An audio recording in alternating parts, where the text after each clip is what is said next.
1997, in a soundproof studio beneath the Vienna Conservatory, audio engineer Klaus Reinhardt made a discovery that still haunts the world of music restoration.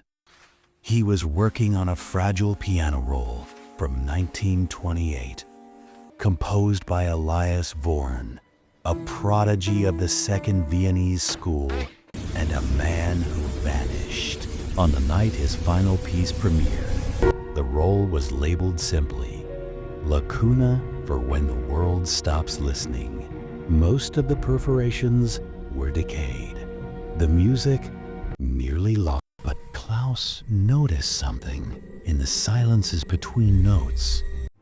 Not empty space, not tape hiss, but breathing.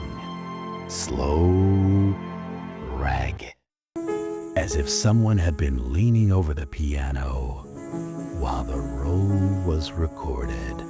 You see, human silence has a texture. It hums with blood, with breath, with memory. But true silence, the kind between stars, between heartbeats, between lives, is void. And in that void, things that are lost can find their way back. Elias Vorne wasn't just a composer. He was a widower. His wife, Clara, died in childbirth in 1927. Their daughter lived only 6 hours. Grief broke him. He stopped composing until he wrote Lacuna. He told friends, "This piece isn't for the living. It's for those who never got to say goodbye." On November 3rd, 1928, the premiere was held at the Künstlerhaus Saal. 300 guests, candles, a Bösendorfer grand piano. But Elias never arrived. At 8:03 p.m., the piano began to play by itself. Not a ghost, not a trick. The piano roll fed into the player mechanism as if someone had loaded it and walked away. For 13 minutes, the hammer struck keys with heartbreaking precision. And in the silences, the audience heard it. A baby's cry, a woman weeping, a whisper, "You left me in the dark." Half the crowd screamed and ran. The rest sat frozen as the piano played a lullaby for the dead. Elias was never seen again. His coat was found, folded neatly, on a bench outside the hall. In 2004, Klaus Reinhardt, now retired, decided to restore the roll one last time. He set up his equipment in his home studio in Salzburg. At 3:03 a.m., he pressed play. The piano notes came through cleanly, but in the third silence, something changed. The gap lasted 7 seconds longer than on the original. And in that extra silence, a new sound emerged. Not from the speakers, but from his bedroom hallway.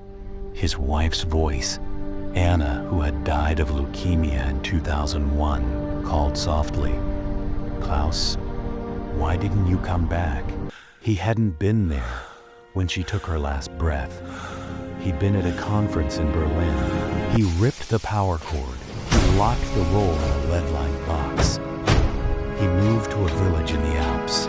But every year, on November 3rd, at 3:03 a.m., his landline rings.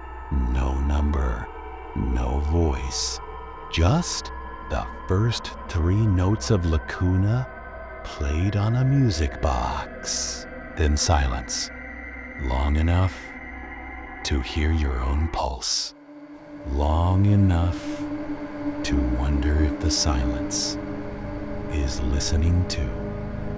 This account is based on Vienna Conservatory restoration logs, 1997 to 2004, Künstlerhaus Saal incident report, 1928.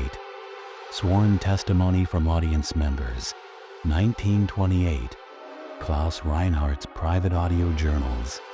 2005. Names and minor details have been adjusted for narrative clarity, but the core truth remains.